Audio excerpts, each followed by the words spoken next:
Mr. Will. How are you feeling today, Mr. Will? Yeah, I'm feeling good. Feeling good about what's happening today. Sad about seeing the abuse of our taxpayers' resources, but hey, it is what it is. It's up to the Belizean people to call them out on that. Mr. Will, can you speak to us about the journey? How has it been for you and your party to be here today?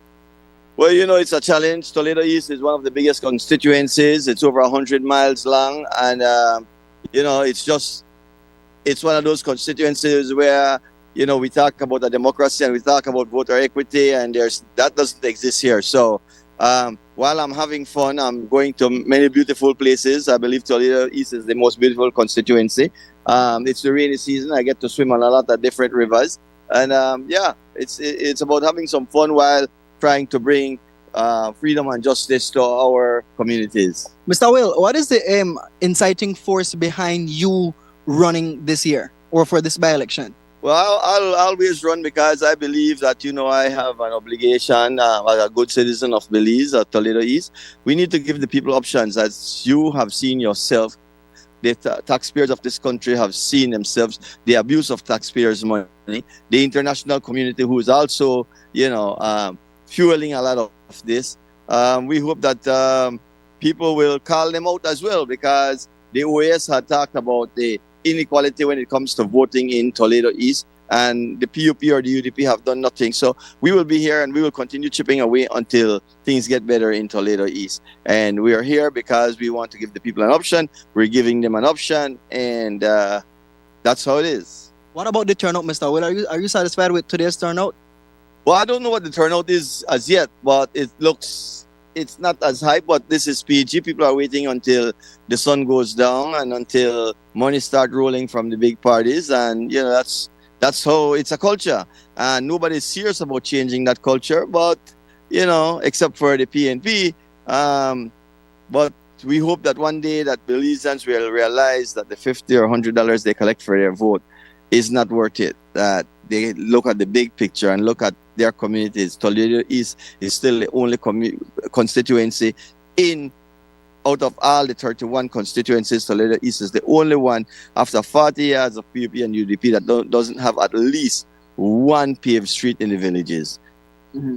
And Mr. Will, last but not least, what would you got to say to those villagers, or to those voters, who are on the fence? They don't know if they want to vote or not. What would you say to those people? Well, you have a lot of voters who just can't make it to the polling stations because they are so far away from the polling stations. That's another thing that should have been fixed 40 years ago. No government is serious about fixing it. And those ones who are continue to sit on the fence, I think that they should give me an opportunity, because I will continue to expose corruption and voting inequality that exists in Toledo East. So I believe that if they are serious about change, they should give me an opportunity to go to the House and make some serious change in Toledo East.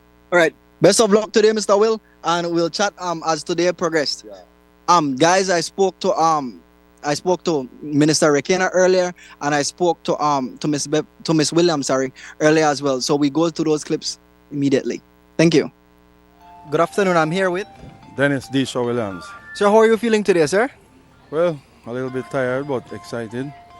How is your feeling towards the turnout of today? Are you satisfied? Yeah, that's regular turnout. In the morning, it is always slower than in the afternoon. When it comes to the people who are on the fence in PG, we don't know if they want to vote or not. What do you have to say to the people there? I live here. The office there right here. They can find me anytime. Are you convincing them to come and vote? I've been doing that for a while now. But right now, I have to go to Indianville. It's political victimization happening back there. One of my campaigners just got arrested. They said that he was campaigning in the line, but several of the PUPs are doing it. So I will go and see for myself if they will arrest me. Right. So I hope that you guys will take the camera and see if any PUP is campaigning in the line, because they arrested him for that. So I got to go and look after that right now. All right, thanks, Mr. Disha. Best of luck today, sir. I'm here with I'm Beverly Williams, second deputy leader for the United Democratic Party. And also Ivan Williams, the standard bearer for the UDP for Stank West constituency. Guys, so let's start off with, how has your experience been here in PG?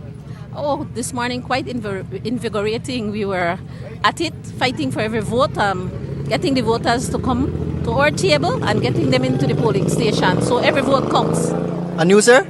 I'm right here in full support of Disho, Dennis Williams, and this is a very important time when we need the people to come out and show their discontent with the present administration. A lot of things to talk about, and so they should exercise their vote today.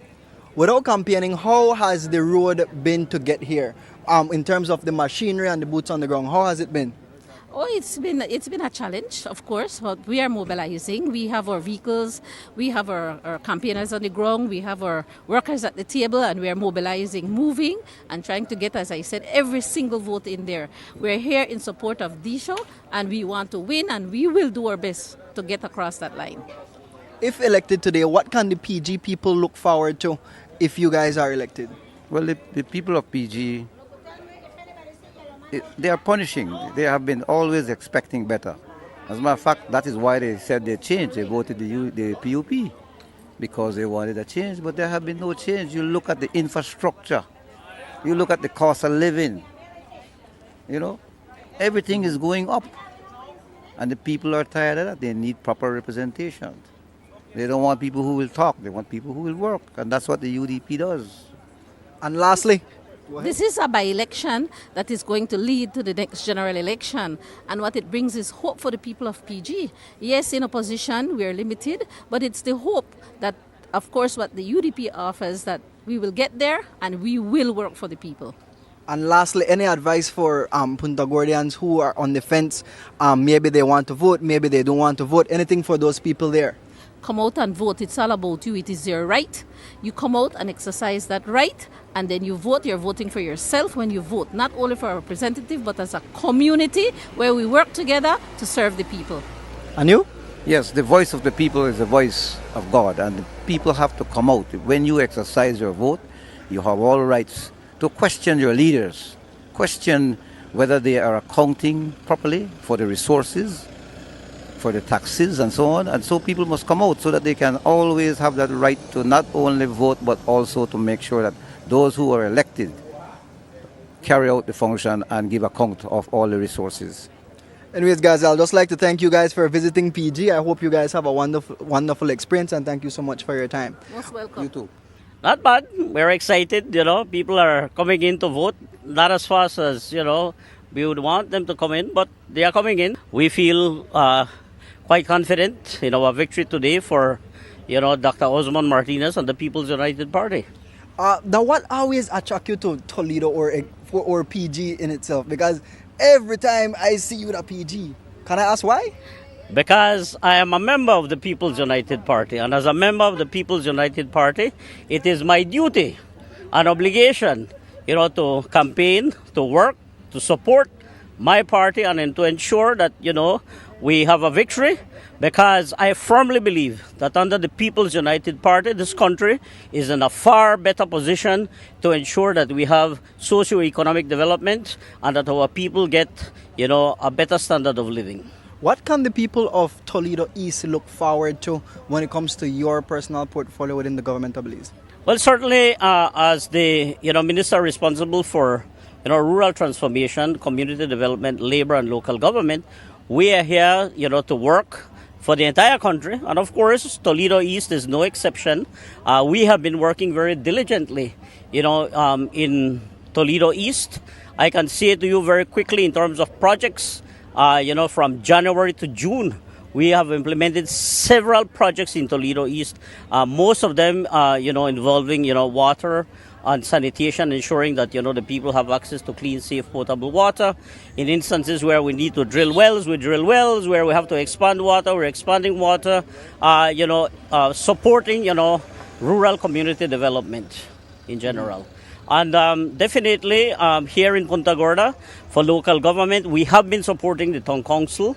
I'm happy to see that there is significant development taking place right now. I believe that there are a total of 6 streets that are going to be paved. We have the, the Jotela Bridge being built.